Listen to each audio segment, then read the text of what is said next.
This is Dr. Danny Jean, and you are listening to the Q2 podcast sponsored by PanVisio.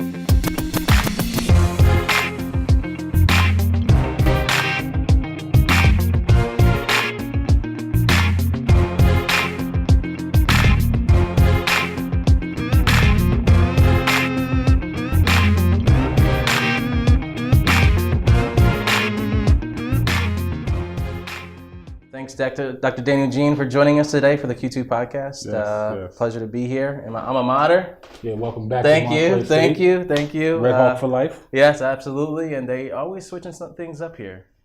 Yeah, we moved a few times. Yeah, welcome to Stone Hall. Yeah. And then once we do this again next year, it'll be welcome to College Hall. Yeah, and hopefully you guys take over the Student Center. That'd be kind of dope. Yeah. Well, they're trying to set up a one-stop shop with all of the student services in one area. So it's where it's going to be? College Hall. College Hall, everything. Yeah, okay. That's the plan. That's cool. 2017. Okay. Late 2016. All right. So it's temporary then? Yes. Oh, okay. Yes. All right, cool.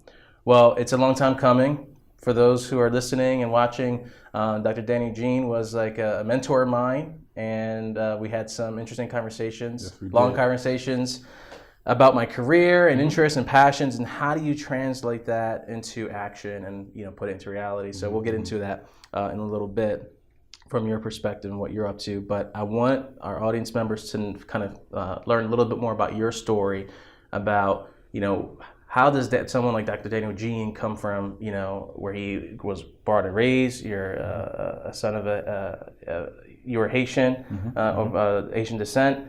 Now you have your doctorate at Montclair State, one of the biggest schools in New Jersey. Tell us a little bit more about yourself and your background and how that came to be. Yeah, so first of all, I just want to thank you for having me. This is definitely pleasure. a long time coming. Very proud of you. Thanks. Very proud of your movement. Looking forward to talking today. Dr. Danny Jean, Newark, New Jersey, youngest of 5 Haitian immigrants who were fleeing the baby doc regime from Haiti in the early 70s. A number of Haitians migrated to this area. Father came here a year before I was born to set up shop in 1973. I was born in 74 in the heart of Newark, New Jersey. A lot going on in Newark, New Jersey, armed robberies, violence. We were moving around a lot when I was younger. The landlord was murdered.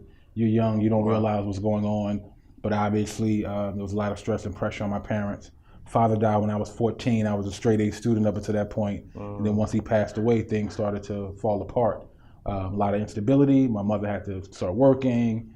4 siblings, just trying to navigate Newark, New Jersey, and trying to continue to live the American dream. Grades started to fall off a little bit. Still made it to college as an EOF student. EOF essentially changed my life, transformed my life, saved my life. Reconnected with my skill sets in college and got refocused, connected with some strong mentors. Was able to graduate with a high GPA, fell in love with higher education, pursued my master's. I was a graduate assistant at Montclair State University many moons ago, and was able to essentially get a job back at Ramapo College as the weekend programmer. Then I was promoted to director of student activities. Then I was promoted to director of advising and first year experience, and then I landed here. In the middle of all of that, I also earned my doctoral degree from Seton Hall University in higher ed administration. In addition to my higher ed endeavors, I also have my own organization, speaking agency called Wordstravel, where we edutain and empower folks of all ages. So now I've conducted maybe 200 webinars, keynotes, and trainings across the country, including for the McDonald's Corporation, essentially just trying to help folks connect with their passions and reach all of their personal and professional dreams. That's awesome. And we'll definitely want to get into Wordstravel because it's definitely a segment that I want to spend some time on. Absolutely. When the grades fell off when you were younger, when did actually the writing and the arts kind of take root? Where did that stem from? Yeah, so I've always been a writer. I wanted to be a rapper before, and I'm not going to freestyle. I know you mentioned that earlier. That is not going to happen. Yeah. But I've always been a writer. I've always wanted to share my voice, and I've been able to share my voice through the arts. I've had a play off Broadway in New York with 2 sold-out runs for a play that I've written entitled "Till Death Do Us Part," about a young married couple dealing with the trials and tribulations of their first year of marriage. I still write poetry. I still make music. I use music in a lot of my presentations to connect with the hip hop generation, to empower them, for them to define whether they see hip hop culture as a friend or a foe to their personal development. So I've been able to use it in a lot of creative ways. But when my father passed, I began to write a lot, became more of an introvert, and began to write down my thoughts and feelings. I was just going through so much at the time.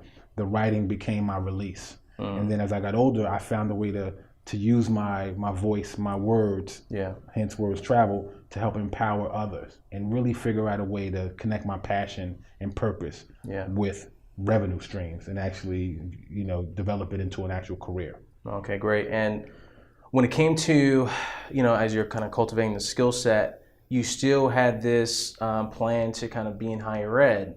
Usually those are two different worlds. I know a lot of friends, I know John has some friends too, who are like starving artists, who are trying to, you seems like to be successfully blend both, or at least, go back and forth between those both worlds. Why was that important to you? Why, some people will say you have to be one or the other. What kept you in that path of staying in those both worlds? My first job out of college, I was offered $21,000. And that's not a lot of money now, and it wasn't a lot of money then in the late 90s. And that translated to about $400 a week before taxes and about $300 a week after taxes. And what I realized was, as an undergraduate student, I kind of just went through the motions and didn't really engage in my own personal career development and matching my passions with a career plan. I graduated, it was a great experience. I was out of Newark, I was in a healthier environment, a more conducive environment for learning. But I didn't fully engage, even though I had folks telling me to do so. It's the person's individual choice to make those things happen. After I graduated and I wasn't making any decent money, I had to re-strategize. Well, what do I love to do? Which is what I should have been doing in high school and in college, but I didn't. And then trying to connect what I love to do, my passions, with a purpose and connecting it to a career plan.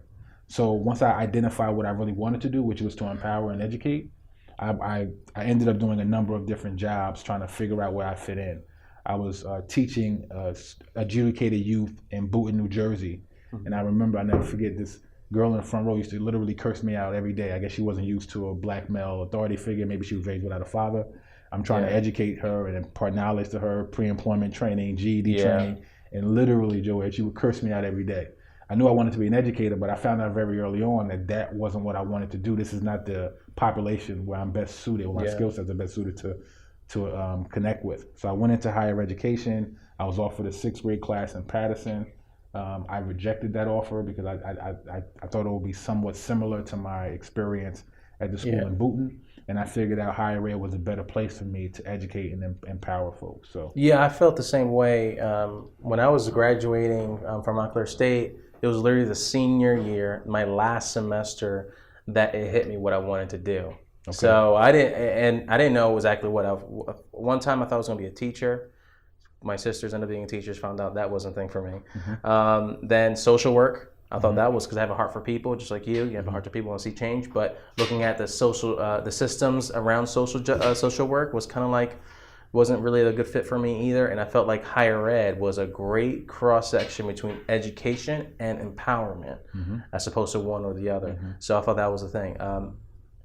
When you decided to kind of go in higher ed, was that what your thoughts were in your mind, was to use higher ed and that system or institution as a springboard for change? Well, what happens is most of the folks who work in higher ed fell into it.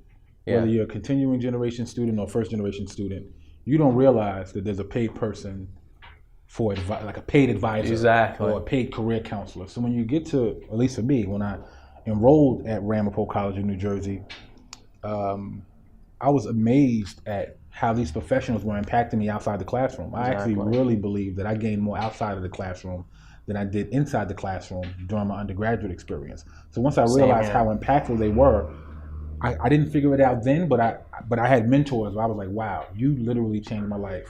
You impacted me. We have to connect and remain connected beyond my undergraduate experience.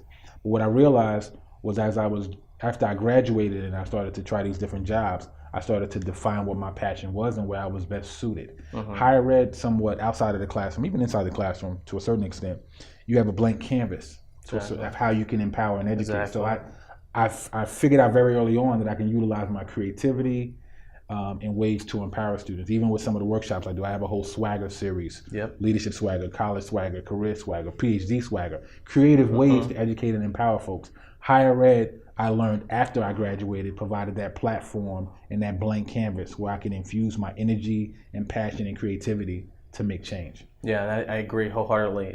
It does provide a blank canvas. A lot of times in and we talked about this with Claire with our previous podcast, K through 12, there's so many rules and restrictions and certain things that are at play here, political and just part of the system itself, that almost sometimes it feels as though your hands are tied to really cultivate that creativity in the student, or expound on an educational experience that's not part of the curriculum, or just the time constraints. The whole higher ed platform really lends itself to that creativity and that blank canvas. Yeah, I agree, because even when I was teaching, I taught transformative leadership courses and I taught courses in hip hop culture. And even when those environments, it was amazing how obviously you're developing the curriculum and the courses, but there was so much growth happening within that short time span. I'll give you an example. I showed students the Rodney King story, and based on when they were born, they had never heard of it before. So that actually reminded me how old I was, but I was shocked that they had never seen it before. And the conversations we had surrounding the verdict and how the class was split, mostly along racial lines in terms of the cops were justified when they did the Rodney King, and it was getting emotional, but it was so much of a healthy dialogue and a learning experience for all involved. And it was all couched in the hip hop music that was basically explaining that this was going to happen prior to the incident, and then the music afterwards, and how the Rodney King verdict actually brought this is not widely known, that there were gang truces. There were actually things happening within the community that was going to heal the community in response to that verdict. It wasn't just the rioting or the rebellion that happened afterwards. There were actually community organizations and grassroots movements happening, and then the gangster rap becomes the focal point and the primary driver in the early 90s, and then that all died down. Yeah, and I'm sure, would you say the media had a factor in helping that perception? The media, when I said this in one of my poems before, when the television is on, you have a stranger in your house. Yeah. Right? Yeah. Literally, good point. The media is basically driving you emotionally. It's telling you how to think, how to act. You know, if you watch the news, just go home and watch the news tonight and see what they're showing you, and then the commercials that come on afterwards.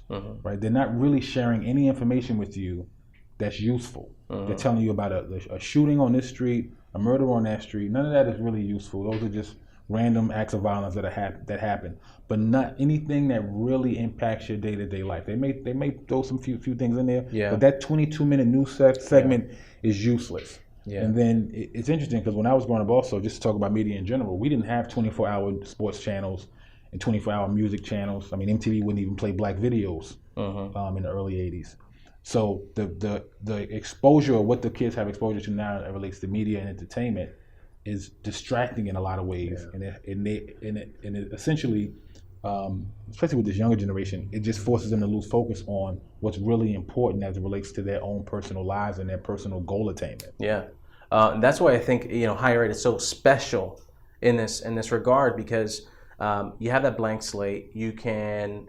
I think what you've been successful in the area of, all right, how do you share with students this important information in a way that's actually can stick, they can internalize it, and where it can add practical day-to-day meaning,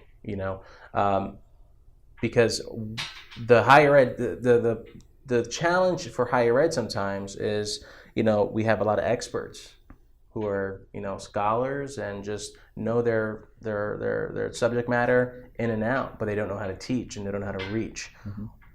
Tell our audiences, what are some of the things that you had to pay attention to and really that has to be included whenever we are reaching young people in any type of educational endeavor? What are some of the things that come off in your mind that you see? Let's see if you see another speaker, another conference, or another workshop that, like, wow, that person missed it on this delivery or this creativity or what they're trying to do to reach people. Well, there's a few things. One, I went to a session early on in my career that was titled "Orientation is a Two-Way Street," and it really stuck with me. And what it did was it reminded me that as much as we need to teach the students, or the scholars as I refer to them here, about the university that they're joining, it's equally as important for us to understand who they are, Yeah. how they learn, what their challenges are, what's important to them. And if you don't know those things, you won't be able to actually have an impact. Like if you can't reach them, you won't be able to teach them. Like Exactly. you can't make that connection. So a lot of conferences or educators get stuck up on the millennials. Oh, we know them. This is how they learn. This is how they think. And in all my presentations as it relates to educators, my argument or my statement after that is, once you know them, now what? We're not going to waste time complaining about who the millennials are. Exactly. What are the strategies that you're going to use to actually teach them? I remember it was taboo to use social media or phones. Oh, they want to use their phones. Okay, well, I mean, it's obvious. You figure out ways to utilize those tools to get them educated. Everybody's staring at their phones now. So how are you going to be creative within the classroom and outside the classroom to help educate the students? And ultimately, that's the goal. So people lose sight of that. So orientation is a two-way street was one idea. Also, the enrollment management concept or framework for higher ed, moving students from prospect to active alumni status. And in all my presentations, I highlight that because I don't think, in general, folks in career services understand what I mean by that. So let's say career services, for example, not here, but just in general. Yeah. What are you doing to educate students about what career services offers as prospects so they can understand that, okay, this is what you're going to major in. This is how it connects to a career path, and these are the steps you need to take. This is the 4-year plan curriculum to move to that point. And then how are you engaging alums? Just about every aspect of higher ed needs to follow that from prospect to active alumni status equation. Yep. That's what we're all doing, from the president down to the person serving you your nuggets in the cafeteria. We're all working towards that equation. Within that equation, there's 3 areas that are vital. And this is not original stuff. This is from my enrollment management training. Is that everything we do in higher ed is related to student learning, retention, or satisfaction. There's not one thing in higher ed that you can name that doesn't fall into one of those 3 categories. So if you focus on those three concepts as it relates to your strategic planning and what programs you offer, in addition to moving students from prospect to alumni status, and understanding orientation as a two-way street, then you have the framework to help your scholars succeed and also be successful beyond graduation. Okay, and I want to make sure our audience members catch that, because you said a lot there. And it's really important because a lot of times we have the silo effect. A lot of departments go under and fall trapped to that. This is my thing. This is what I do, and they don't really see that equation, and they don't see themselves in the perspective realm. So you got to know the millennials, but more than know them, actually engage with them and from meet them where they are, essentially. And secondly, the prospect, their current student, alumni. How does your department function in those lens? Am I hearing you correctly? From prospect to application process to orientation, so career services. Okay, throughout the whole pipeline. Are you a small table at the open house? Like, how is your information being communicated to prospective scholars and their families so they can understand and fully engage into your services once the school year starts? So beyond the prospects area, it's also the enrollment process, then orientation, first year, second year, third year, fourth year, and beyond. What are you doing? You need to have a curriculum for each step as it relates to how you connect with the community and share your services. That sounds like you might want to integrate marketing in there. Oh, absolutely. Marketing, that seems, I don't know, Dr. Jean, marketing seems I'm uncomfortable with marketing. It seems like, I don't know, we're not a business department here. How would you respond to someone who's a little leery of entering in other domains of knowledge as a means to the goal of student learning, satisfaction, etc.? Retention. All of it's related. Like, you have to understand, and it's what's interesting is that even in your formal education, for the most part, you won't be taught things that are essential to what you have to accomplish. Like, for example, I oversee $1 million plus budget as it relates to my EOF program. I've never had any formal budget training. I've never had any marketing training, but I have to market my program to communities where a lot of these folks have never gone to college. Okay. They're first generation college students. So how am I supposed to market my services to these groups without that formal training? Luckily for me, I have a communications background. So it's education, it's marketing, it's all of it together. And that goes back to your earlier point about how do you merge the world. It's if you have talent in these different areas, you recognize how important and vital all of those areas are to the success of what you do. So if you are overseeing tutoring, how are you marketing tutoring to students, right? And this is a good point as it relates to orientation both ways. And there's some surveys that are done, but you really have to be really intentional in terms of how you learn about the population. This goes back to us talking about falling into higher ed as a career.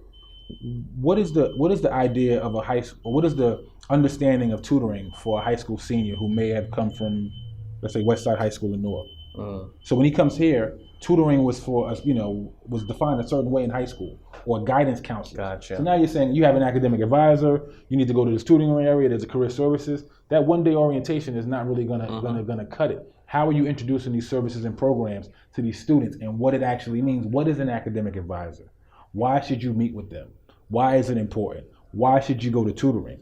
Those are the pieces that I don't think are well defined in terms of helping students to fully understand. This is in general too, not here, but just in general, of the services that are available. And then you find out towards the latter part that you wanted to go into this area, or you never wanted to go into biology. That was just what your father wanted you to do. Or I have a lit degree and I can't do anything with it. I didn't do the teacher ed program. And you get stuck in a quandary. So it's really important, and even what we do here in our program, and it's still a work in progress, of course, is really from the summer and beyond, helping students to identify their passions and their purpose, and then connecting with the experiences that get them to where they want to go. And it's so critical that, and I'm kind of like just smirking on the side, because this is the stuff that PanVisio really wants to really excavate from all the craziness, all the things that we got going on. Like, we unearth this important aspect of systems thinking, that it's the whole that you have to think about, not just your one thing that you're good at or what your goal is, because you said that one orientation is not going to cut it.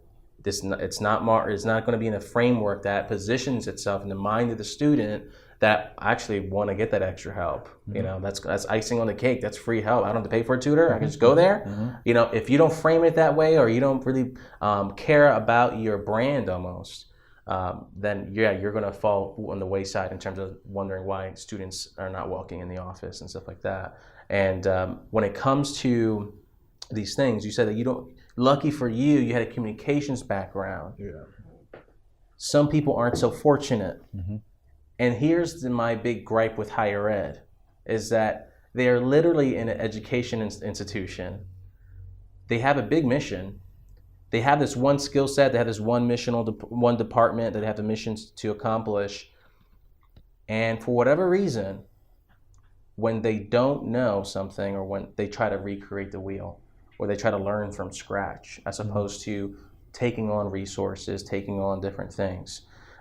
When it came to budgets or anything for that matter, what are some of the go-to resources that you go to really add to your base of knowledge, these other avenues that technically aren't always in the job description? What are some of the go-to places for you? I mean, part of it is you have to develop a strategic plan, and then identify what the goals are within that plan, and time reference goals, and then identify where the gaps are. So when I was first hired here as the AWF director in, I think, 2011, I believe, spring, I wrote out a strategic plan, identified all of the areas, and then I met with the team and said, well, what areas do we need to grow in?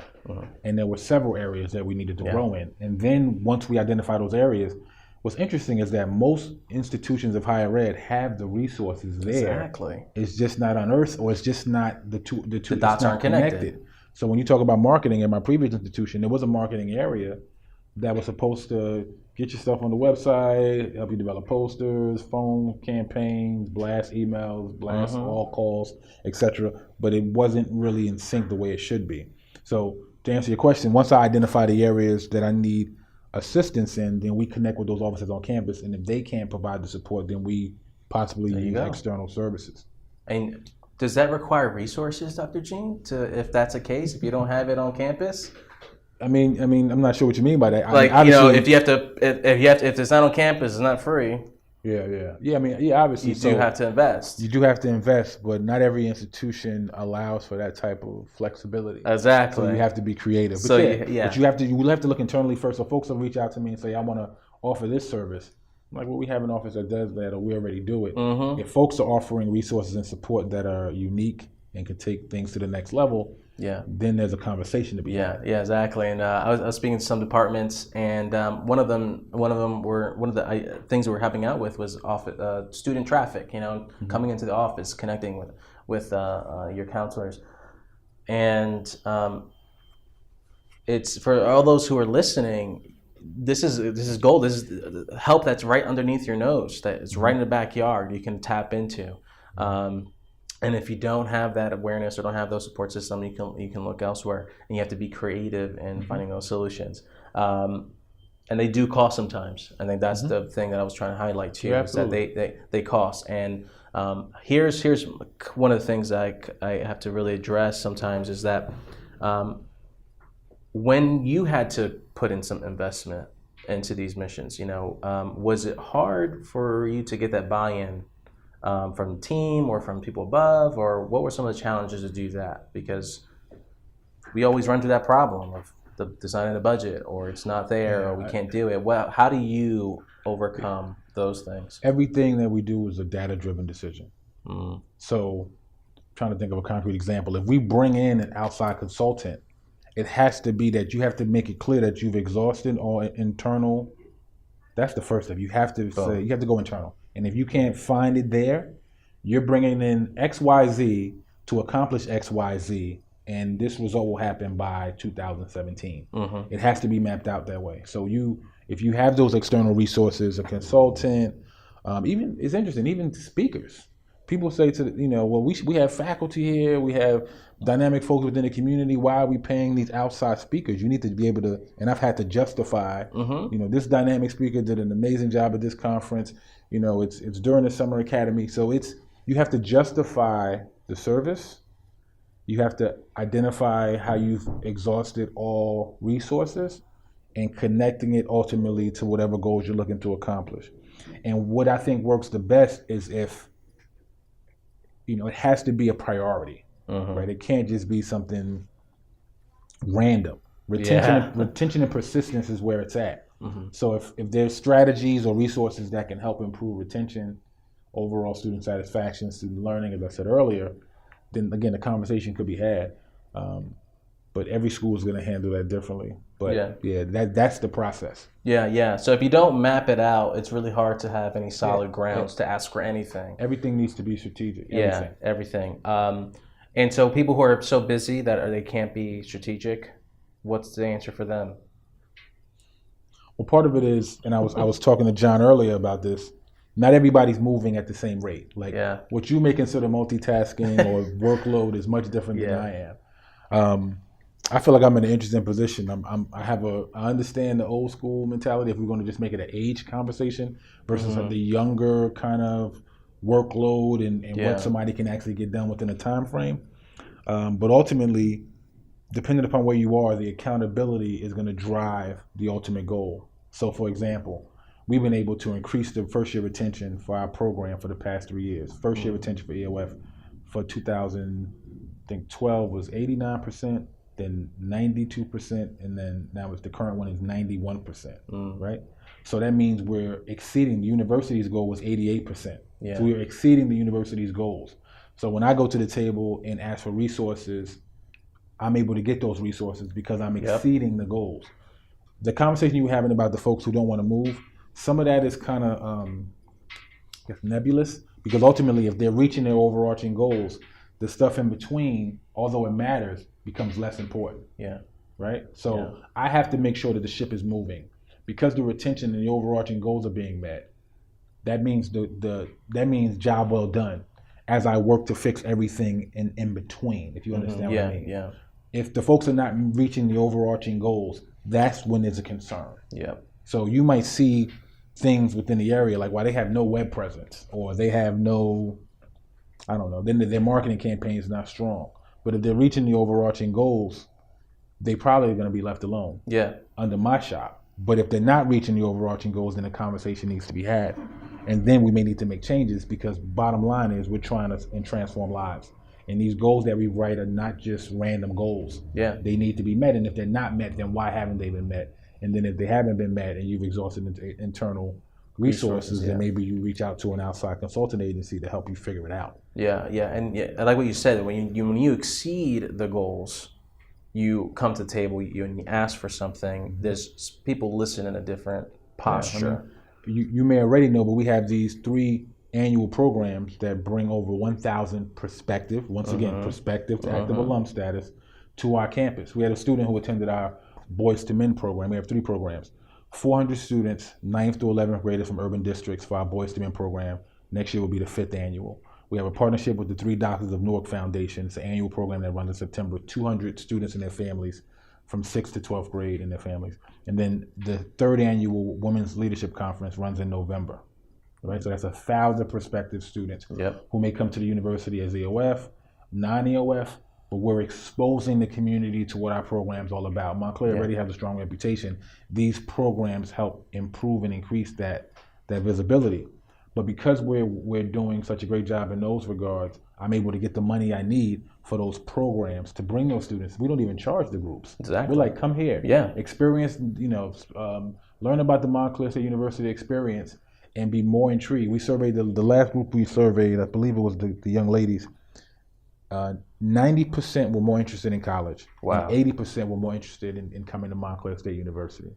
And now we're working to track the students who actually attend to see what the actual the application numbers are versus accept and decline and then enroll. Yeah, so that's exciting stuff. Once you come across those numbers, the bottom line, guys, it comes down to like mission stewardship. If you really care about your mission, you're going to have to make it a priority. You're going to have to map it. You're going to have to exhaust any internal resource. And then when it comes time for, proving that you put that effort in, then you can come to the table and say, hey, I'm looking to X, Y, and Z with the lens of perspective, current student, alumni pipeline in mind, because that's really what it comes down to. The people don't like to, it's funny, some people in higher ed, and even nonprofit organizations especially, they don't like the words marketing. They don't like some of the business terms. But it's funny though, because they're, especially for the senior administrators, oftentimes, they're very aware and they really use those business models or tools or terminology to describe what is needed for an institution to run. And so what you're putting out there is really nothing new. It's just you're putting language to some people what they don't really see often enough in terms of plugging in the everyday stuff to the big picture. And so thanks so much for that. So that's, and we'll put the show notes to that because you pretty much summed it up really nicely with that, especially being data driven. Absolutely. That is huge. So thanks so much for that. You mentioned something that I thought was really important that I sometimes disagree when it's used in a certain light is, and we'll explain why, but is the whole term of looking at students as scholars. Yeah, let's talk about that because I have some thoughts about that. Okay, he's gearing. If you're just listening to the podcast, Dr. Ready. Gene just started to sip some water because he's ready to go, and I like that. So tell me, why is that important for you, as opposed to just students or young adults? Why is scholars important to you, and have you seen a direct impact from using that language? So my EOF director, an EOF director at Ramapo College, Richard Morales Wright, I think he's at Brookdale now. Yeah, shout out to Dr. Richard Morales Wright. Good guy. He would call the students scholars. I think I was working there as a professional. I don't think I was a student at the time. And I was just intrigued by the concept. And the reason why I'm intrigued by the concept is one, a scholar is a student. It's the same idea. In other words, the expectation is that you will function as a scholar once you attend a college or university, meaning you will be dedicated to your studies, achieve at a high level. The reason why it's important for this population is that, and I saw a visible example of it when I was conducting orientation, was that we want to let them know from the beginning, when they come into our orientation, once we've accepted them at Montclair State University, that I don't know what happened at your high school, right? I don't care how you could have went to Malcolm X Shabazz in Newark or Kennedy in Patterson. When you come here, you're an EOF scholar, and we're going to tell you exactly what that means. If you are not ready for that challenge, then go elsewhere. And I make it very clear at orientation, not in that tone, but very clear to say, this is what we expect of you. So we were calling them scholars at one of our orientations when I first got here, and I saw one of a family member of the students ragging on the student because we were calling him a scholar. And I jumped right in. I said, yeah, they're an EOF scholar now. What that was an example of was this anti-intellectualism that we have in our communities. There you go. So when I do my presentations, I typically put up a picture of Carlton from Fresh Prince of Bel-Air, the light-skinned guy from the Jamie Foxx show, and then Urkel, to highlight these caricatures they had that made, if you were a black male and intelligent, you were corny, you were a weirdo, you were marginalized, to really highlight that point to the students. So they may have been, I was a high-achieving student at University High School in Newark at the time. The school was for gifted and talented, so we were all kind of on the same page. If you're that same student at one of the public schools, at least when I was growing up, you were being treated a certain kind of way. Absolutely. Right? So we want to let them know, when you come here, you're a scholar. So we define it so they understand that there's a transformation that has to happen. And that's important for me because, one, I need them to know that the expectation on the college level is different. So we're calling you something different from the onset. So right then and there, you already know it's different. One of my coworkers, when I first got here, I've been used to an informal environment. I had my doctorate. She was like, what are you going to have your students call you? I said, I'm going to have the scholars call me Danny. She was like, no, you should have them call you Dr. Gene. I was like, well, why? She was like, well, you went through the program, and if they refer to you as Dr. Gene, there's a message there. Having been through the program, how important it is to move from where you are and understanding the endless possibilities that are a part of what the EOF experience is. So the scholar's important. We went from calling it a summer program to a summer academy to really just say, look, you're a scholar, you're enrolling into the summer academy to change the tone and change the expectations and really just set a tone in terms of what we expect from them. So it's really about expectations more so than anything else. Yeah, and that thanks so much for that. And I agree that a lot of the times the stigma of intellect, is negative in a lot of urban education communities, and we definitely want to break that stigma and let them know.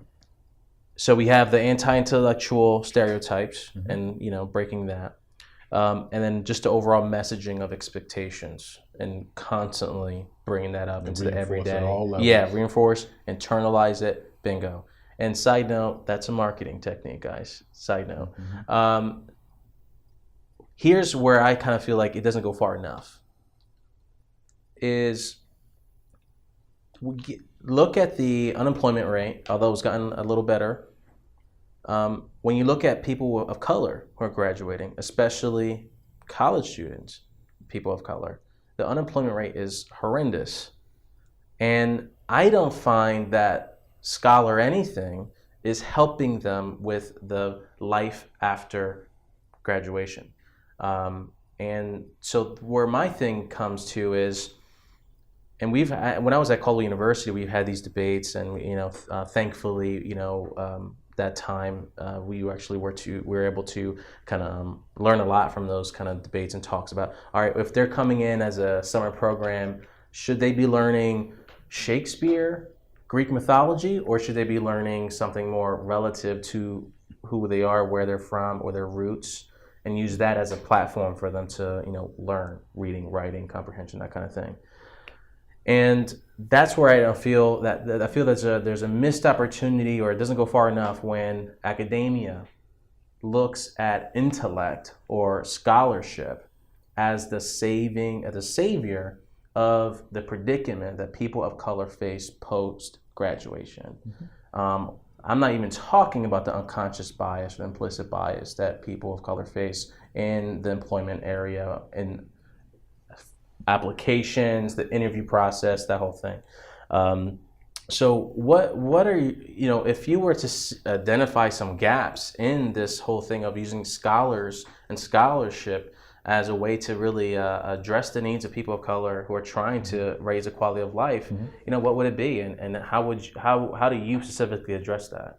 Yeah, so the scholar thing is one small example of a bigger picture. Yeah. So that's just very important to me to just set a tone. This is what the expectations are.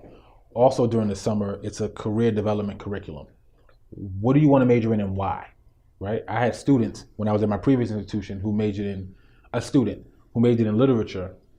I used the example earlier, didn't connect it to teacher education, and then got out of school and was very upset at the university for not being able to find a job, and wrote this blog about, I think oh gosh, Joey, she said something about believing in unicorns was equivalent to the degree that she earned because she couldn't find a job. I feel her pain. So part of it is the institution's fault, part of it is the student's fault. So when I'm dealing with my scholars, I have 700 scholars here at Montclair State, right? We're injecting that message, and we have a new counselor who's now developing a more comprehensive career development curriculum. But in the summertime, we're going through career development assessments. We're doing pre and post. We're helping them identify what they want to major in. Undeclared folks have to connect it to a major, internships, co-ops, etc. If you're going to buy into higher ed, this is what because I think your conversation is maybe a little, it's a little bit deeper. Yeah. It sounds like you don't believe in the whole idea of higher ed and how it's structured now. I'm trying to develop structures within the current structure to help students identify their passions and purpose. It goes back to what I was saying earlier. So one of the slides I use in the summer, and this is just to set the tone for the students, is a slide of all these caps and gowns, and it has 1 out of 2. And the message is based on a study that I read in 2010 that said 1 out of 2 students of all levels, associates, bachelor's, master's, 1 out of 2 are underemployed. Meaning you have a college degree from 4-year institution, but you're serving, John his burgers and fries when he hits the turnpike later on today, right?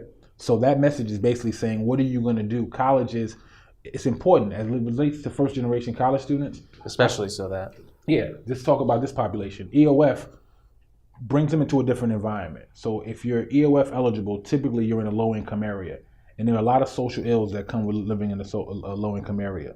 So the first step is just takes you out of that environment. For me, I never forget, when I was at Ramapo, I walked out of the dorm with a leather jacket and some Timbs on. And it was like 2 a.m. And I remember just pausing for a second, like if I was on 18th Avenue walking down the street, I wouldn't have, like it would be a whole different experience. So just that experience and getting out of that environment was just healthy and meeting people from different backgrounds. So that's the typical standard experience. But 2, and although it didn't happen for me in my undergrad, I'm trying to develop it now, is how can you make certain the student maximizes the in and out of classroom experience as it relates to their passion and purpose. We're reinforcing that on all levels. We can absolutely do a better job at it, but that's the goal. So when you graduate, and you talked about it earlier, this is the transition of a typical 4-year student. First year, they're like church mice. They'll do whatever you tell them to do. Second year, they're trying to find themselves and trying to connect with different pockets, or they find themselves. Third year, you can't really tell them anything because they're that junior who feels like they know everything. They got 2 classes under them. Senior year, they're back to the church mouse. Especially that last semester. It's like, oh snap. I've been a structured student for 16 straight years or whatever. Now it's undefined beyond this ceremony in May. What do I do now? So we're trying to do whatever we can to help the folks identify their passions. Some of it's college, some of it's not for folks, right? But identify your passion, and how can you parlay that into multiple revenue streams? And that's why I really wanted to interview you and get you on the show, is because you get that. When you hear scholarship, that's not the same thing that comes to mind when other people hear scholarship in higher ed. And that's where in the Q2 podcast and what PanVisio is trying to really educate and help others see is that especially because the PanVisio, we help a lot of nonprofits, especially those who are helping with the family unit in urban settings, especially so there. And I was at a conference once, and they were talking about career advising and what their interests are. And then I asked specifically, all right, so when it comes to your data on the job placement, do you guys mention income levels? And the person was like, well, we don't really want that to be a major factor in our conversations because we want the students to X, Y, and Z. And I was really took it back a little bit because the legacy of EOF and a lot of opportunity programs from across the country is that education is a pathway to economic empowerment, quality of life, being a full citizen, whatever that means. And in 2015, after all the things that we know about the economy and what we know about students and all that, it seems to be a huge missing factor in a lot of programs. So as so for you and your program, you know that because you had the personal experience. I had a personal experience like that too, where I knew that my major, I didn't do enough with my major to really warrant that. I was lucky that higher ed was a friendly place for my major, sociology, but I had a love-hate relationship with sociology. When it came to some of the movements, the civil rights, I was all about sociology. But when it came to the job applications, not so much fun. So that's one thing that I think we need to see more replication of. And I really appreciate how you're doing that at the institutional level. But to take it a little more broader, you have these conferences, and I know the conferences are towards the ends of having students get an education. Are there things in your radar, maybe long-term goals, that you see yourself partaking in that helps communities of color to really, who are past college, to really kind of help them or help those communities really find ways to empower themselves? You mean past college? Past college, age and demographic? Age and beyond. Yeah, it's interesting. We all have to figure out what our lane is. I've never actually thought about that. My thing is, even though I do workshops for all ages, my focus primarily are traditional school age students. And through my full-time job here at Montclair State, as well as my Wordstravel movement, and really honing in, like everything I just said is part of some of my presentations. Exactly. I really drill it home. I share very personal examples so students can make that individual choice, whether it's going to happen in the classroom or not. What are you going to do with yourself beyond this moment? So even with the EOF program, our program includes financial literacy. We have a financial literacy program, career development, community service, all of these pieces, so they can understand exactly what they can get into in college. But as I mentioned earlier, with my traditional, my formal education, there are things you're going to have to do in your life that you'll never be trained on in the classroom. And let me know if this is different for you. I was never trained on home ownership. Nope. Credit. Nope. Financial literacy in general, just formally educated about financial literacy. Nope. Folks are stepping over homeless people, stepping over crack vials on their way home, ducking bullets, but there's no education, no formal education about how you can change those social ills. Folks are going home to single parent households, and there's no conversation about what that means or how that impacts them, or just the general social ills of the community. So in general, there's a disconnect between what's really happening on the ground level and what these students and scholars need versus what's happening in the classroom in general. And as much as I can, I try to make certain in both avenues or both areas that I'm imparting true, useful knowledge to these folks that they can use on a personal level. And I also, one of the things that's really important is that we can talk about this whole paradigm of higher ed and K through 12 schooling and the curriculum, but what I'm trying to impress upon these scholars on all levels is that they're going to have to self-educate themselves for the things they really need. That's right. And there's no, think about the school day. The school day ends at 2:30. Most people work till 5. Like, that's an antiquated model that was based on the pre-industrial age. It doesn't match what we're doing. So there's some absolute inconsistencies. I agree with you on that, but the onus is on the individual. We could talk about structures and programs and paradigms, but it's really about the individual seeing the bigger picture and understanding what they have to do to improve the quality of their own lives. Yeah, and here's the thing with that though, when you talk about the individual, it's not spontaneous combustion of enlightenment that it just happens. It usually takes a person intervening, speaking truth to their life and inspiring them, mentoring them, that kind of thing. And this is interesting about what you're doing in terms of embedding that sense of you got to learn. We're building a foundation. You have to build on top of that foundation. Is that the right kind of metaphor you're using with the whole scholarship model?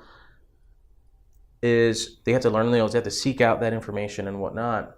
There are people who have this information, but they're not going back to the communities. Once they graduate, they're trying to get out of the communities, and rightly so to some extent. Are there any organizations that you find helping, take on some of those social ills and actually making some segue? Because I see a lot of books being written. I see a lot of college educated individuals making some really interesting speeches, and really, inspiring speeches. But I don't really see anyone kind of connecting the dots and taking a holistic approach to some of these social ills. So I'm just curious, do you know of any that are really making some headway at a structure? I don't know if it's to the level that you're referring to. Yeah. But I look at the EOF enterprises doing that. Yeah. Because ultimately, although for me, the goal is exposure and access, right? I think what you're referring to is almost, to a certain extent, unrealistic for an organization to actually make happen. Oh, of course. So let's just use the EOF as an example. We're taking low income, I think it's for a family of two, it's like $30-something thousand roughly. Yeah. Right, John? You can correct me if I'm wrong in terms of the exact numbers. And getting them out of their environment and getting them exposure to in and outside of classroom development. It's a tall order. That's a tall order, but that's the first step in the process. Yeah. Now, whether you bring the horse to water, whether they're going to drink or not is one thing. Yeah. But I was a product of that. So in terms of my own life, the EOF director that came into that library looked at my grades and said, "These grades are terrible. You won't get into college with these grades." Yeah. And basically was yelling at me, and I'm like, I'm a high school senior, like, who is this guy? And then the acceptance letter comes into the mail. He gets me out of that environment where people are getting killed and stuck up, and cars are getting, people trying to steal my sister's car in broad daylight while we're sitting on the porch and we got to chase the person. Those type of experiences to a healthy environment where there's, for us it was just animals. We were so shocked about seeing these animals and raccoons, things we weren't seeing on 18th Avenue in Newark, and giving them that exposure. So part of it is that. But I do understand and agree with you. I don't have that question in terms of that large scale structural changes. But I think my organization is doing it to a certain extent. But part of it is just giving them that awareness. And then you hope that beyond that awareness, also have mentorship programs for all of the. I think that's one really clear example. How does programs. that work for you? And especially for, I want to pause you in there for a second because mentor programs are hard. And a lot of times they suck. I'm gonna be honest. There's just terrible execution. How are you framing? What have you seen some success in the mentor programs, and what are some of the things that you learned from that? Because I think that is a really strong. When you think about post college, that mentorship, that's a really strong starting point. Yeah. So after each presentation, I send a link out where people can sign up for my mentorship services. I used to manage it differently, but now it's so many people. I need a database where they actually sign up.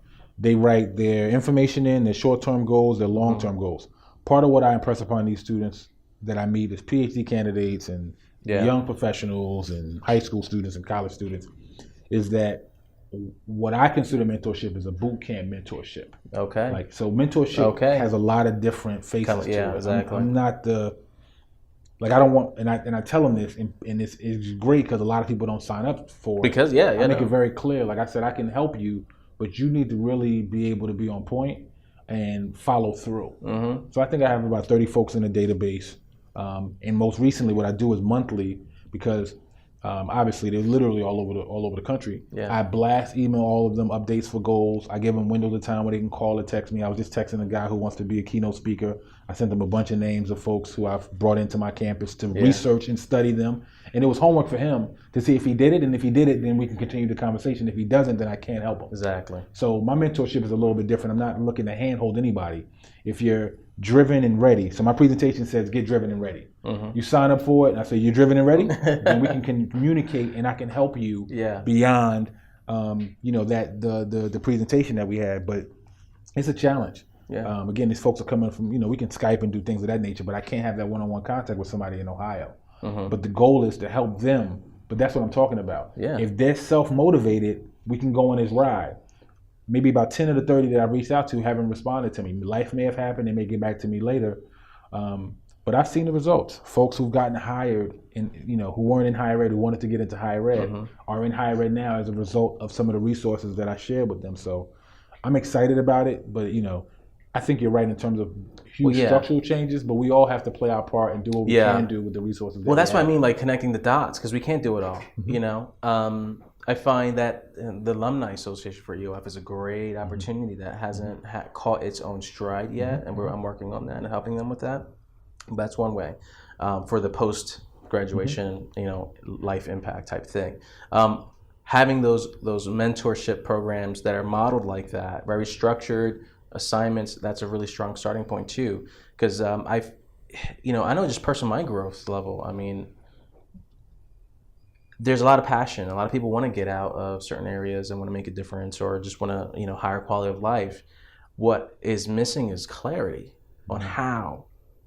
You listed a database that you use to maintain like all the mentees that you have. Which database did you choose and why that, or what made you want to, structure those soft things? It's what's, I think, missing the most out of scaling the impact that is required for that, like macro level impact. The flip side also to that is the whole entrepreneurial piece too, and how using that to empower. And again, you've done that successfully. You got Wordstravel sold out with your play. Do you think that on almost like a sister or brother, or the same thing as scholarship, entrepreneurial, being an entrepreneur can be a very practical way to kind of launch yourself to success? We could spend a whole... That's a whole nother podcast, right? Well, I'm doing a career swagger presentation this weekend for Ramapo College's EOF program where I graduated from. I just went to go buy... I give out gifts at each presentation, and I went to go buy a book, and the book said finding the six things that employers look for a job. Yeah. And I looked at it like, this is not... Like, I put the book back down. It was the cheapest book, and I was going to buy it because of that. But the whole idea of job just throws me, right? Exactly. It's about career.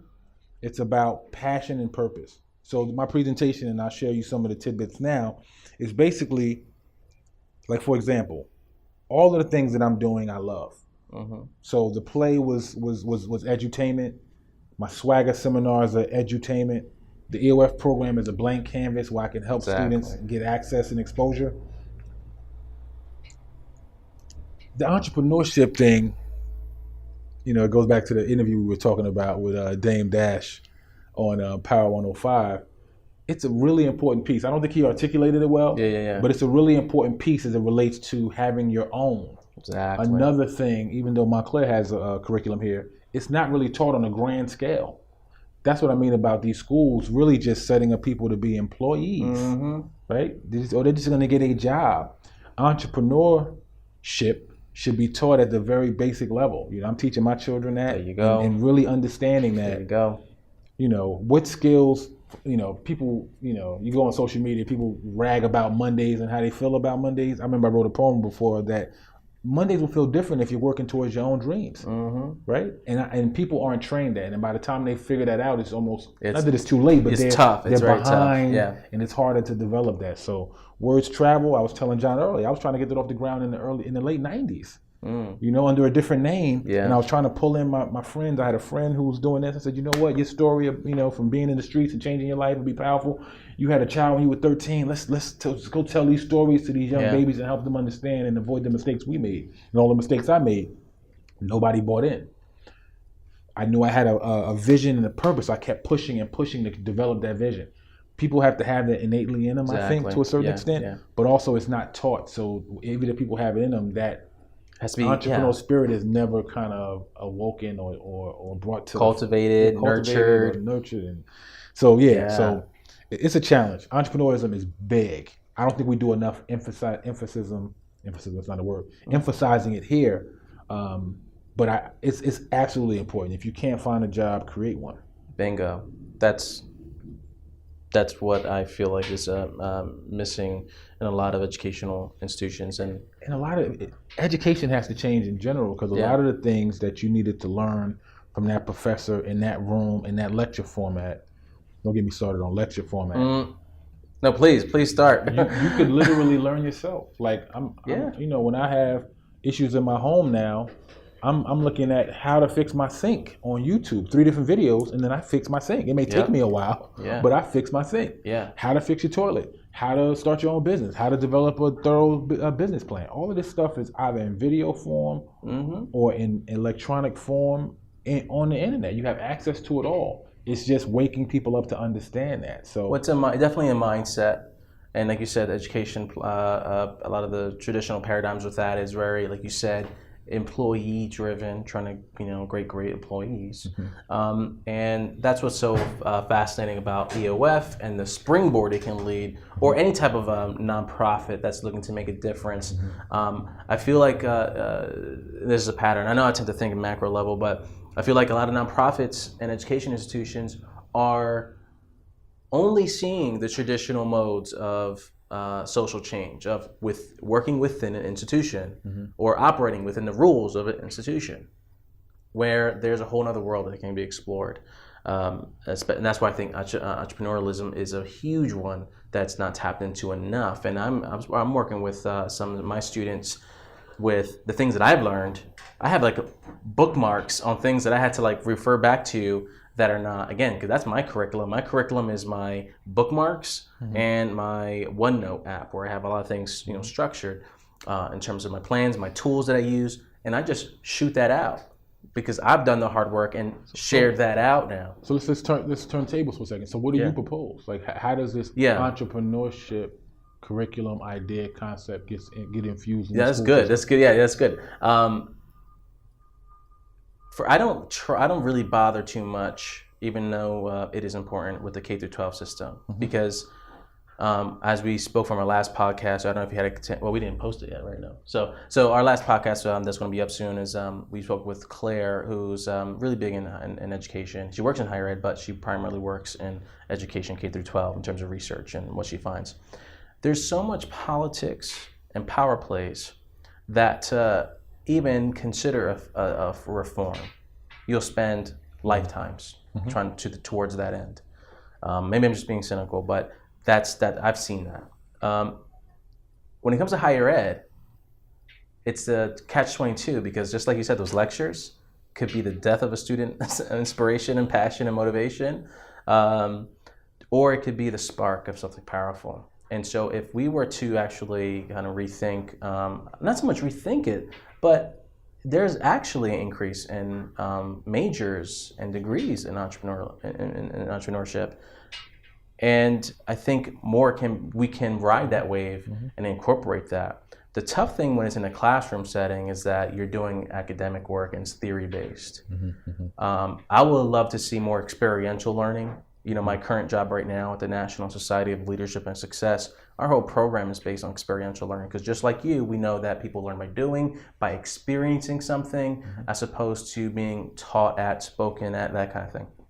So if there was, again, this is kind of broad strokes, and no one's going to solve this in one podcast, right? But just broad strokes, as part of the 4-year program, 5-year program, is actually start a business and have it profitable senior, junior year, or something. Nothing, and it doesn't even have to. I know I like with finance majors, sometimes they have really good programs because they have mock stock market things where they invest play money and then they learn some of the rules that way, and it's based on real world data because the stock exchange and all that stuff, and they plug that in some of their programs. So anytime you make it experiential with, what's the word I'm looking for, in terms of playing out scenarios in real life as if you're actually doing it, the closer you get to real life experience, the more impacting it can be, have a positive impact. That's what I love to see more often. That's on the higher ed front. If there's not a job out there that's kind of meets your interest, like you said, create your own job and just spark that. When it comes to the nonprofit sector, I see a lot of people putting on Band-Aids on gaping wounds. And I don't say that lightly. I know it's hard work. Nonprofit sector is hard work. My dad's been a pastor and working in that area for a long time, and it's not easy. But pushing people in those traditional systems as an answer still hasn't been really doing too hot lately. So in the nonprofit sector, what I'm proposing is again, education but just kind of like how you build on the scholarship idea, scholars. Let's expand what education means. The financial literacy, the whole home ownership. When it comes to starting a business, people think like, oh, I can't do that. Well, there's LegalZoom. We can do it in like 10 minutes. You know, people need to be exposed, kind of the word that you use, exposed to those kind of things. And I don't see nonprofits or institutions doing that enough in terms of alternatives and then plugging people to mentor those alternatives. That's why I was interested in what you're doing in your mentorship, because you have a level, you have a scale that you got going on with a database and doing remotely somewhat and those kind of things, which is really cool. So that's just like a starting point for me and I'm truly curious at who's doing that now, because I know Anchor. Have you heard of Anchor Systems or Anchor Institutions? No. I say this almost every podcast. I should really have one on it just for that. But it's basically a model where it's trying to have the cross section between education, the economy, and people in need. You know, and maybe I'm having a different definition of it, but so higher ed is a place where is a hub. No place on earth do we have more experts, more young people, and more physical capital than in higher ed, right? It's hard to see that. So when you have a population in need or for a job placement, whatever, that could be a really good starting point for non-traditional students, and you see that with non-traditional students trying to, advance their careers because they lost their jobs or what have you. But connecting with hospitals, connecting with small business, that's a really good one. Students connecting with small business in their area and shadowing programs within people in their area.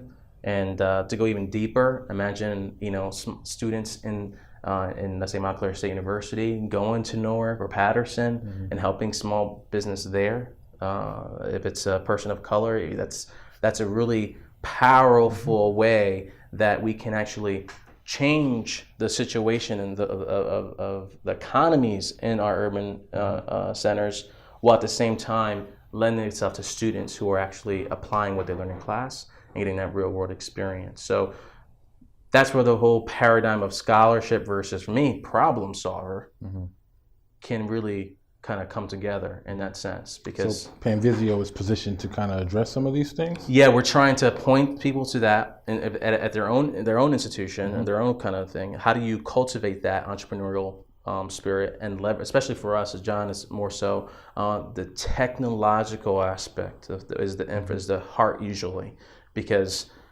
how can you really do that with only so many hours in a day?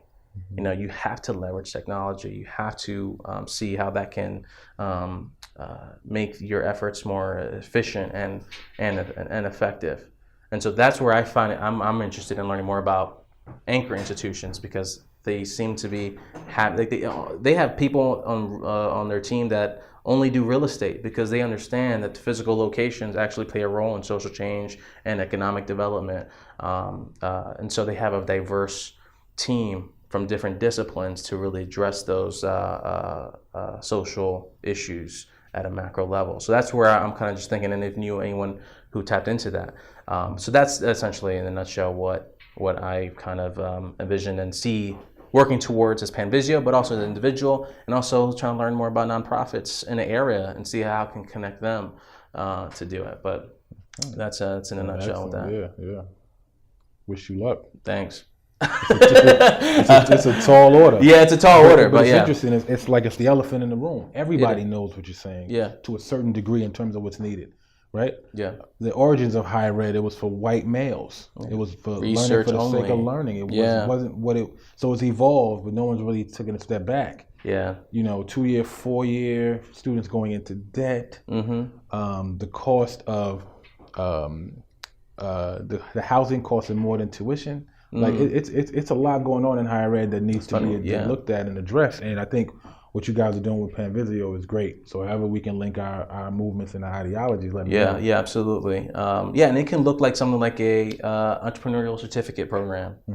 What's interesting, Montclair has Montclair's taking a step in that direction with the non-credit entrepreneur program. You may want to there you maybe go. interview the director of that program. There you go. Because part of it is experiential learning. Some of my students have signed up for it. Great. They have great speakers that come in. It's a really forward-thinking model that Montclair adopted, I want to say maybe 2 or 3 years ago. There you go, Red Hawk. Very proud. That's good to know. Yeah, so those are kind of things that come to mind. But again, I'm always interested in learning more about those kind of variations and seeing that. Because again, I have a vision how it can look like, but these interviews really help me expound on that vision and see what that can look like and learn more. But part of it is don't get discouraged, and I don't hear that in your voice. Oh no, just be mindful that every movement, every shift that's happened in this country and otherwise starts with just some intelligent people who put their minds together and move it forward. So we've been talking about this stuff from maybe way back, 4 to 5 years, and to see you kind of it all come together as you guys have packaged it is great. Yeah. So just keep pushing forward. You will absolutely bring about true change. Yeah, I remember one time we were talking. You were saying, don't thank me, just do it. That you want to thank me, just do it, and then you'll thank me. But that goes back to my mentorship. I lose a lot of folks because I'm not holding hands. Yeah. So when I meet people like yourself and Chris Irving and John that want to make things happen, he was the keynote for our I saw the pictures. Yeah, he just good stuff. Folks that do it, you know, and I get motivated by that. So I like seeing people who have a vision. They may need a little nudge or advice. You know, I was talking to you. Even we had this conversation. I was like, you need to move on. Yeah. Like I knew based on your skill set. Yeah, I remember hearing that conversation. This little box that we have you in is not going to work. Yeah. Go spread your wings and make some amazing things happen. And I'm just glad to see it come to fruition. Yeah. And so anyway, PanVisio or people like you can make that easier for others because I feel like there's so many people who are on that cusp of going out and acting on it. Yeah. They're so close to that. They just need that little nudge. Not getting that. They don't know what Dr. Daniel Jean. They don't know what Joel Lopez. Hopefully, they might know PanVisio, and that could be a sparking point. Absolutely. But that's where I feel like our efforts are best served because there's not enough of that, as we can see. And that goes back to the whole thing of what good is intellect if it's not applied to raising the consciousness of a community to a better life for a better better means. And so you made a really good point about the wealth of knowledge and resources that are in college environments and how it can be used to move society forward. Yeah, that's the And key. I think that was the intent to a certain degree, but I don't know with the world changing that it's actually that intersection and that connection is happening the way it should. So that's a really good point that you mentioned. Yeah, and you said higher ed evolves. Absolutely. Hopefully, because PanVisio exists, because people like you on campus have a vision, it could evolve to that, because I see a lot of gentrification happening around big schools. They're pushing people around because they're expanding their buildings. Eventually people are going to start coming to your school. So if you really take care of the community, the community's going to take care of you. But that's one of the examples where we can see it happen. And I think I do see some pockets of hope where I do see it in action, but hopefully we just see more of it. I want PanVisio and can keep connected with people like you so that we can be a catalyst. Absolutely. Because I don't know, maybe it's just me, the person who's idealistic in me, but I think it has to happen faster given the amount of knowledge we know. We should know better and do better. And so, I'm always about kind of get that action going. It takes an organization like PanVisio and individuals like yourselves to say stop, right? Because everybody's just going through the motions. Yeah. Right? Just, for example, we just kind of add on to it. Oh, yeah, no, this is the structure. We need a new program. Yeah, I'm going to add That's what we to need. It versus changing the paradigm. And I know that was you've been saying that for the past at least 5 years when I first met you. So, recognize that it's a process, but keep pushing to make that shift. There's a lot of folks who think like you, and you can awaken those folks to create a movement to really push this thing forward. Yeah, well, that's our goal, and I appreciate you saying that and seeing that, more importantly. So, and thanks for being part of the podcast. Really excited we got this time to do it. A long time coming. Absolutely. We got to do it again. Yeah. Especially when we see the numbers of those who come to the conferences. I'm looking forward to that. And also anything with we didn't get to it too much, but how you're using the arts in an area to raise consciousness and stuff like that. Where can people find you and follow you and tap into what you do? It's Wordstravel on Twitter and Instagram. So also I have a YouTube channel. It's Wordstravel. Facebook is under my name. I deliver empowerment workshops for all ages. keynotes, webinars, swagger seminars, trainings, literally throughout the country. So you can find me on my webpage, wordstravel.org. Send me a note through any of the social media channels, and I'll have my people get in contact with you. Also, it's interesting with the arts. A lot of the stuff I do, it's art. So I do it when I feel inspired. So I had to play in the city in 2010, 2012. Some of my cast have been nudging me, sending me pictures of us, sold out shows and ticket stubs. So I might get that itch soon, and hopefully we can have Till Death Do Us Part back in New York City in the near future. Yeah, that'd be great. We'll keep us posted. Absolutely. All right, thanks so much. And then the last thing is the whole idea of Wordstravel is built off the biblical verse from Ephesians chapter 4, verse 29. All right, tell me about that. Which is basically saying that the words that you share can either be for good or for evil, and choose wisely in terms of how you use your words. And I'm sure words have been shared with you in different pockets and venues that have changed your life or have impacted you in certain ways, and just understanding the responsibility of what you share with others. Awesome. Thanks so much for that. And we'll have all those links up on the show notes so people can click on it, check it out. And, we got to connect real soon, okay? Okay, man. Good stuff. All right. Thank you. Have a good one. Thank you.